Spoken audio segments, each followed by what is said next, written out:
Hey guys, what is up, and I welcome you to a very special League of Legends video. As I'm sure most of you know, I do main Zed, and I have made quite a lot of videos showcasing just the true potential of Zed, a lot of sweet plays and things like that. But in this video, I want to specifically focus on 3 advanced higher level techniques that you can do with Zed in order to outplay your opponents and do it with some style. The 3 different techniques that I will cover in this video also have different variations that I will mention as well. And a lot of the times they will work, however, some techniques are obviously harder than the others, but I will mention which ones are harder and which ones are a bit easier. Before we dive into the first one, let me quickly mention the 3 different ones that I will be covering. The first one I will cover is leading away your opponents from your shadow. Probably the easiest one of the 3. The second one is called wait and then ulti. This is probably the most riskiest one of the 3, but not the hardest. And the third one, probably the hardest one as well, is called the old school Zed, where a certain component of this trick is extremely difficult to pull off. So let's dive into the first trick, the leading away from the shadow.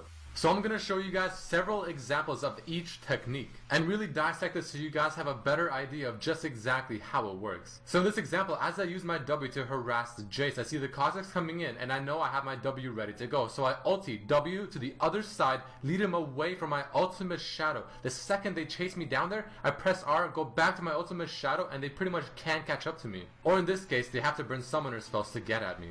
Taking another look in slow motion, just as the Cossacks jumps in on me, I dodge it with my ulti, W instantly down to my other shadow, and look at that. They seem extremely confused because I can either just keep running downwards or I can always teleport back to my shadow.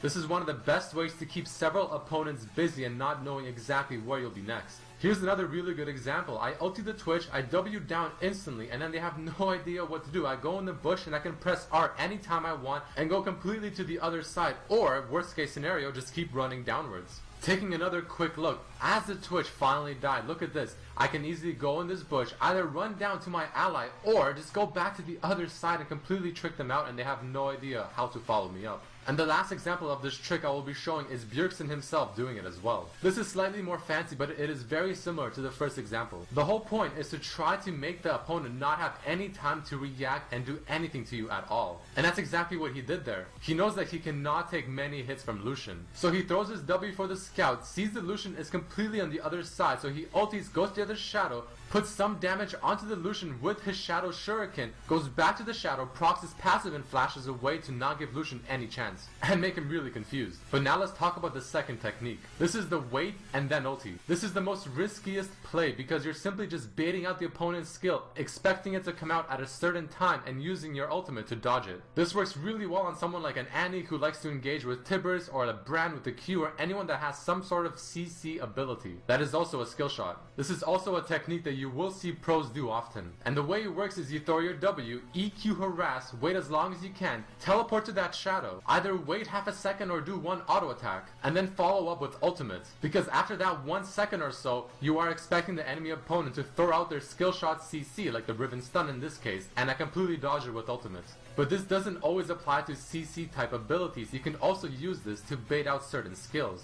For instance, in this example, I'm trying to bait out the kill ultimate. So I do the exact same thing. I W, EQ, harass, wait a couple seconds for the cooldowns. As I teleport to the shadow, I wait a bit more, and I pretty much make her think that I'm going in for the hard engage, and she instinctively pops her ultimate. And just as she does that, I ulti her right after because I know the mark will last longer than her ultimate and pop her for the kill. Right there was the point where she expected my ultimate, but I simply waited longer, played the mind game, made her pop a skill and completely whiff it, and then followed up for the kill. And now let's go to the third technique. I call this one the old school Zed, where you play around with putting the shadow behind your opponent. There are 2 variations to this, and the first one I will show you is a much easier one. But it still looks really fancy, especially if you can do it really fast.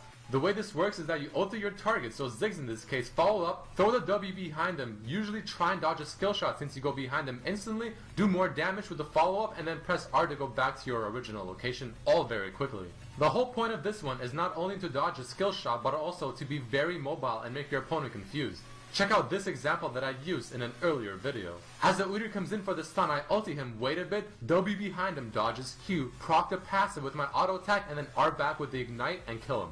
Looking at it one more time in slow motion, you want to assess the situation. I expect something to come out, so I instinctively use the W behind him, luckily dodges Q, proc my passive with my auto attack, and then easily get out with my ultimate shadow. But let's talk about the really difficult one. This one is more traditional of the old school Zed. The way this one works is that you pop your ulti, the second you land you throw the W behind him, R back to your original location, dodge a skill shot, or bait out a certain skill. Use your EQ on the two shadows besides your opponent for the damage, walk back up, W to the shadow you placed earlier, auto attack with the passive, and then you should be good to go. This one requires really fast fingers and is really easy to mess up. However, it is a bit safer, especially if you're low on HP and can't afford to take any hits. Since you're pretty much letting the shadows do a lot of the damage and you're only going back in to pop a summoner spell like Ignite and for your passive. And you want to go back in just as your ultimate is about to explode to put on the last second damage. And this final example is a slightly more clean version of it. Just as I ulti the Brand, I simply put my W right behind him, E, R back to my original shadow, dodges Q,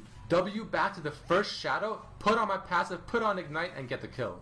Alright guys, so those are the 3 advanced Zed techniques that I want to mention. I really hope you have learned something new and try to apply these in your next Zed games, as I know many of you, after watching some videos, are really trying to learn Zed. Keep in mind that some are a lot harder than others and a lot riskier than others as well. But these techniques work very well when you succeed in pulling them off, and on top of that, they look really fancy. But once again, I hope you guys have enjoyed this video. I hope you have learned something new. Please throw in a like if you did enjoy it. And I also hope to see you guys in the next video. Peace.